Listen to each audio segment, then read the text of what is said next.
Good evening, ladies and gentlemen. I am Nacho Cheese. And my name is Unctious, and we're getting into Game 4 of this best of 7. So far, TheDoctor, I almost said Dr. P, I really meant TheDoctor, is going to be going into his fourth possible win. He might entirely sweep our Zerg player down here, Sasquatch. These two players seem to know each other, at least a little bit, and I guess we'll see where it goes. In the first two games, it looks like TheDoctor went ahead and did some 2-racks right off the bat. And in the past third game, we saw a really nice long macro game where there was a ton of drop play from TheDoctor, extremely well handled. I was very impressed by TheDoctor's play, and I was impressed by how Sasquatch was responding, but it was just not enough for him. Not enough to actually take the win off of TheDoctor. So we are playing on GSL Xel'Naga Fortress. No, I did not make a mistake there. It is not Xel'Naga Caverns, as you can tell by the fact that this is clearly not Xel'Naga Caverns. This is Xel'Naga Fortress, which is a GSL map. Some features I'm just noticing about this map. I have never played on this map before. I've never casted on this map before. So this is completely new. But something I'm noticing, there's a Xel'Naga tower in the center of the map. However, look at this timer counting down here. It looks like this thing explodes in about 300 game seconds, which is 5 minutes from now at 7 minutes, which means that will not be a huge factor in the map control of this game, except for very early on. TheDoctor, hey, let's count them up. 1, 2 racks going down for TheDoctor. We will see if this works a third time. It's clearly not going to be in a row, since he did play the last game fairly straight up. But clearly doing the 2 racks now, rallying his Marines up to the front. This SCV is going to go down here and fortunately scout in the correct direction first, whereas Sasquatch scouted in the wrong direction. His Overlord caught sight of that base just at the same time his drone decided it wasn't at the other base. And now, we will have to see how this unravels. Now, Sasquatch, both times against the 2 racks, both in Game 1 and Game 2, went for this early expand. And if you couldn't guess from the fact that Sasquatch lost, it didn't work out for him. He was able to defend it a little bit in Game 2 and fall a little bit later. However, I'm not sure why he continues to do this. Although, if we look at his vision, he hasn't seen the 2 racks, so he may not know this is happening. He will start to be suspicious, though, as his bunker does go down. This SCV gonna try and run out of there and save his life, as these Marines are getting attacked by these OP drones. And now, Zergling's out on the field, taking out that bunker and scaring away these Marines. Don't know if TheDoctor is going to try and rally some more Marines and make a big push, or whether he's going to try and transition out of this to something else, but we will just have to wait and see. Yeah, the SCV did go down rather quickly, but it looks like these Marines are coming back in. These Zerglings are going to be able to go around, get us around. Oh, just barely get us around. That was some great micro from TheDoctor. Now getting a little bit of a stutter step going, and all the Marines will go down. Not after doing quite a bit of damage, however. I'm still interested with the Xel'Naga Watchtower. I figured maybe it was the opposite of what you had said. Maybe like the Xel'Naga Watchtower doesn't do anything until the point when until that 300 seconds is up, but I don't know what to expect from it. Anyway, we have Metabolic Boost on the way, just over halfway done it looks like, and Zerglings will be out here to spot an expansion that goes down from TheDoctor. Should be relatively soon, seeing as that command center is almost done. It's going to turn into an orbital and then get on its way down there. And we have a factory coming up, so I think he's going to skip the Hellion harassment and maybe go straight for some siege tanks, as we've seen him do previously.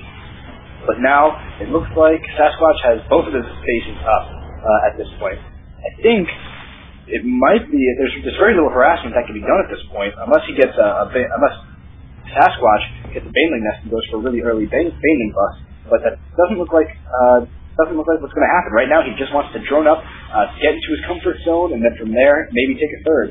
Oh, he is taking a third. Look at that. Nearly as I said it, Sasquatch put down a third on the opposite side of the map as Marines come forward to deal with this overlord that was coming in to try to scout and see exactly what was going on inside of the Doctor's base. The Zelnaga Tower did explode there, so this center map vision is gone for Sasquatch. However, he has Zerglings planted right at the bottom of the Doctor's ramp, now pulling them back, leaving one just at that natural expansion. So he will be watching for this Expo orbital command to try and land down there. Right now, the Doctor is just using that to get double the amount of SCVs, and he will float that over and try and land now.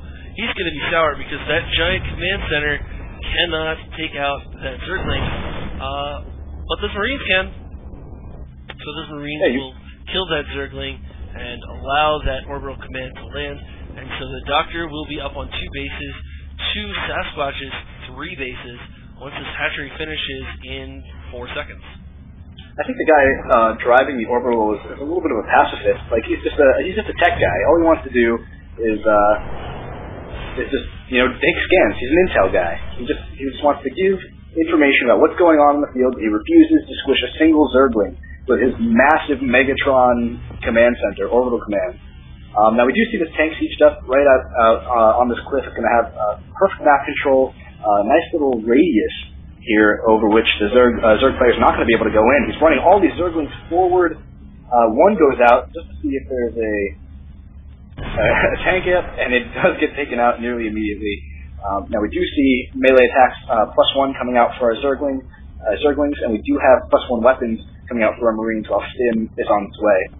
Like I was saying before, we will see some tanks going down, and a Baneling nest is coming up for a Zerg player. And I think that's, at this point, going to be the biggest fear for the Doctor.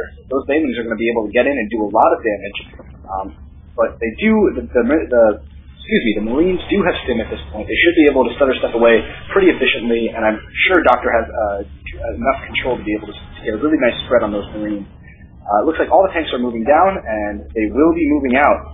We don't see any Banelings on the field at this moment. There are none in production, but they will, I believe, very soon when he notices that this sizable Terran force is on its way down. And without that Zelnaga watchtower, there's a lot of fear that has to be in Sasquatch's mind. He never really knows when his unit is moving out, and to try to counter that, he's going to throw down as much creep as possible. If he gets a really good creep spread, he'll be able to keep track of exactly what's going on as it happens. Now, the Doctor, moving up from the back ramp to deny, to take some map control, he's going to deny any movement outward right now. Now, we have a lot of Banelings down here, and they see the Marines, they're going to go straight for it. Those sieged up tanks are going to be able to do a lot of damage. All the Banelings going down, really doing no damage whatsoever. That was a huge waste of Banelings, a huge waste of gas. The tank finally does go down, but the Zerglings are moving their way back to try to meet up with more Zerglings so they can overwhelm this force. But that tank placement, I'm just hugely impressed by the tank placement from the Doctor. He's now moving his Marines in, trying to take out that hatchery. Looks like the hatchery not going to be able to go down, and this is not going to be a Zergling force. This might actually be GG. There's not a lot of Zerglings that are going to be able to do anything right here, and those tanks are going to have to... Tanks are really going to take out everything here. More Zerglings on the way, coming out, but I don't think they're going to be enough to repel the forces here. There's a GG from Sasquatch, so the Doctor able to sweep this best of 7. He has won the grand prize in this small-time tournament of $1. Congratulations to the Doctor.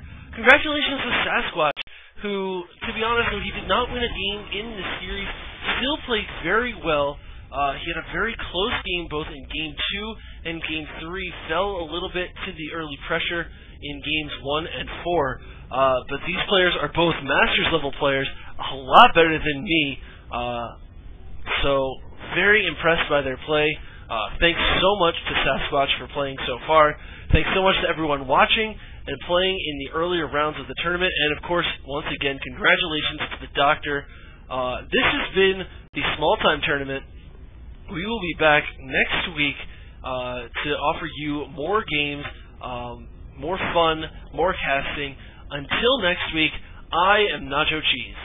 And I'm Unctious, and we both have individual streams that you can find us at. We both have YouTube channels that you can find us at. My my Justin TV channel is justin.tv/unctioussc. You can find me there. You can email me your replays, and I might cast them on my stream or throw them up on my YouTube channel, which you can email them to me at unctioussc@gmail.com, and I will post them on youtube.com/unctioussc. And Nacho Cheese also has some information that he'd like to share with you. So I also have my own solo casting channel. That is at justin.tv/Ganon11. That's GANON11. And I also will be putting up all of the videos from this small-time tournament on YouTube, on my YouTube channel, at youtube.com/Ganon111. So a little confusing there. I apologize. I couldn't get Ganon11 at YouTube. Once again, that is justin.tv/Ganon11 and youtube.com/Ganon111. So all of the videos from the small-time tournament will be posted on YouTube. Tune in to my stream for some StarCraft games and for the small-time tournament casting. Until next time, I'm Nacho Cheese. And I'm Unctious, and we'll catch you next time.